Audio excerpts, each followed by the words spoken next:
Your brain is a master negotiator. It whispers, just 5 more minutes, we'll start after that. And before you know it, the sun has set, your to-do list is untouched, and somehow you've spent the last hour researching whether sharks really sleep with their eyes open. We call ourselves lazy, we beat ourselves up for lacking discipline, but here's the truth. Your brain isn't broken.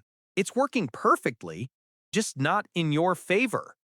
It's wired to avoid discomfort, to dodge anything uncertain, challenging, or uncomfortable. In the past, this kept our ancestors alive.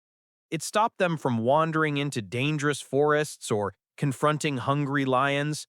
But in today's world, comfort doesn't keep you safe. It keeps you stuck. It makes you stagnant. And worst of all, it convinces you that staying small is the logical choice. But there's a way to fight back. An ancient method, sharpened through centuries of practice, that doesn't just push you to do hard things, it rewires your brain to actually want them. It's called the Lotus Method. And in this video, you're going to learn exactly how to use it to transform procrastination into action, fear into focus, and discomfort into power. By the end, you'll have a 5-step blueprint to retrain your mind, break free from resistance, and finally do the things you've been avoiding. Whether that's starting a business, hitting the gym, or chasing a dream you've been putting off for years. Why your brain fights hard things. You're not procrastinating because you're lazy. You're procrastinating because your brain is addicted to comfort, like a moth drawn to a warm light. Think about it. You decide it's time to work out. Suddenly, your brain says, wait, maybe we should deep clean the fridge first, because priorities. You sit down to start a massive project. Your brain casually suggests, hey, wouldn't now be the perfect time to read the entire Wikipedia page on the history of bubble wrap? Need to study for an exam? Your brain whispers, let's just watch one episode on Netflix, for inspiration. Sound familiar? This isn't random. It's evolutionary biology at work. Your brain evolved to keep you alive, not to help you build businesses or hit personal records at the gym. To your brain, anything difficult feels like danger. A hard workout feels like running from a predator. Public speaking feels like standing alone in the wild, vulnerable to attack. Launching a business feels like venturing into uncharted territory without food or shelter. Your amygdala, the ancient survival part of your brain, lights up like a siren whenever it senses discomfort. It screams, warning, this is unsafe. Retreat to comfort immediately. And so you scroll, snack, binge, and busy yourself with meaningless tasks because those things feel safe. But here's the paradox.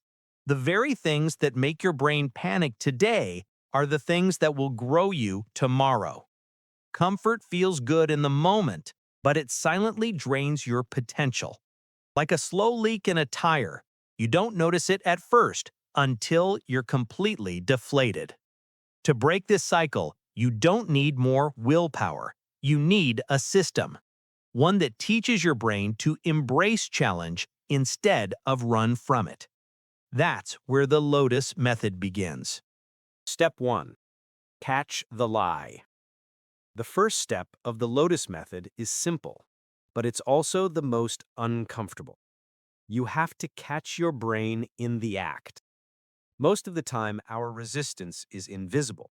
We don't even realize it's happening. We just follow whatever thought pops into our head like it's the voice of reason. I'll start tomorrow. I should clean my desk first. I need to do a little more research before I begin. But these aren't logical decisions. They're stall tactics, carefully disguised as productivity. Your brain is like a skilled con artist, convincing you that avoiding discomfort is actually the smart move. The key is awareness.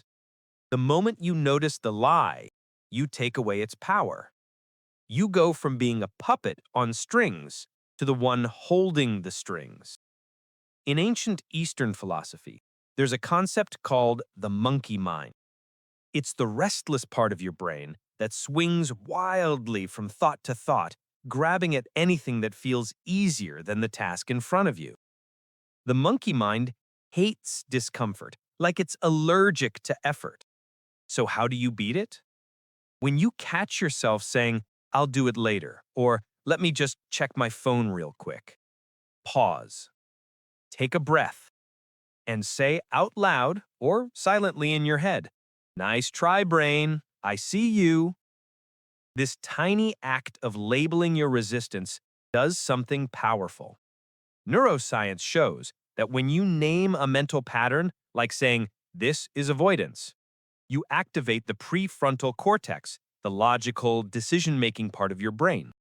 This temporarily quiets the amygdala, the emotional, fear-driven part, giving you back control.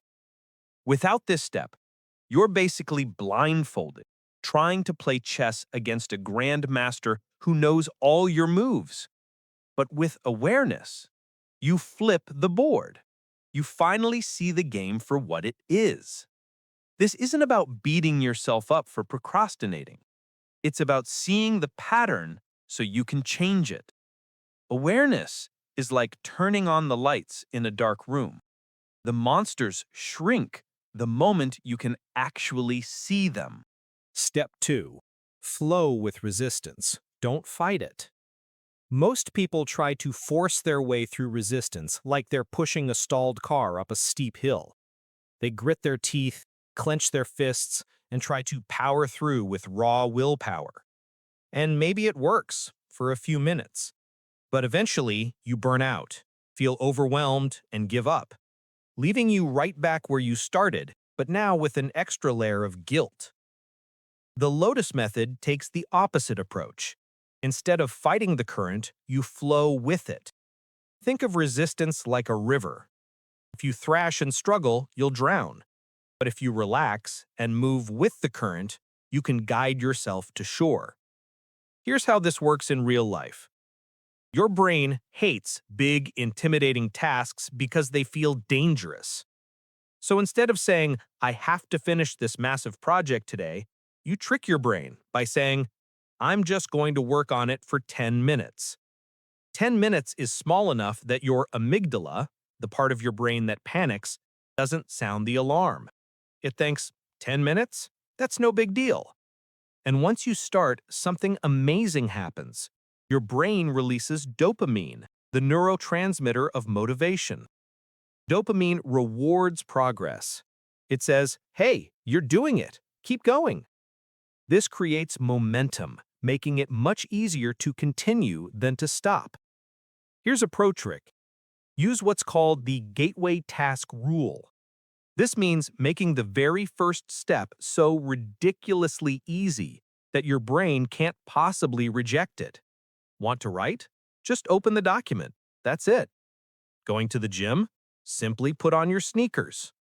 Need to clean your entire house? Start by picking up one item. The goal isn't to do the whole thing right away. The goal is to lower the barrier to starting. Because once you're in motion, staying in motion feels natural. It's like rolling a boulder down a hill. The hardest part is the initial push. But once gravity, or in this case, dopamine, kicks in, your brain begins to work with you, not against you. This approach doesn't just make tasks easier. It rewires your relationship with discomfort. You begin to see challenges as manageable steps instead of impossible mountains. And over time, your brain learns a crucial lesson. Hard things aren't threats, they're opportunities for growth. Step 3. Cultivate stillness to sharpen focus. Imagine trying to slice through a tree trunk with a saw that's vibrating violently. That's your brain when it's overloaded, buzzing with notifications, endless tabs, and a to-do list that feels like it's written on a scroll that never ends. When your mind is this chaotic, even the simplest task feels impossible. You try to focus, but every tiny distraction pulls you off track. It's like trying to steer a car through a hurricane. The Lotus Method teaches that before you can do hard things, you must quiet the storm inside your head. This is where stillness comes in. Ancient monks practiced sitting meditation for hours each day, not to escape the world, but to train their minds to stay calm and clear, no matter what chaos surrounded them. You don't need to live in a monastery or shave your head to do this. Even 5 to 10 minutes of stillness can transform your focus. Here's how. Find a quiet spot. Sit comfortably, no phone, no music, no podcast. Close your eyes and just breathe. Your brain will fight it at first. It will scream, "This is boring. Check your notifications. Think about your grocery list." That's normal. The goal isn't to silence your thoughts completely, but to watch them without reacting, like clouds passing through the sky. Why does this matter? Because when you practice stillness, you lower cortisol, the stress hormone that fuels panic and procrastination. At the same time, your brain increases alpha waves, which are linked to creativity, clarity, and problem solving. This shift literally changes how your brain perceives difficult tasks. Instead of seeing them as threats, you start to see them as puzzles, challenges you want to solve. Think of stillness as sharpening the blade before you swing it. If you try to tackle life's hardest challenges with a dull, chaotic mind, you'll exhaust yourself and get nowhere. But when your mind is calm and clear, hard things stop feeling like punishment and start feeling like a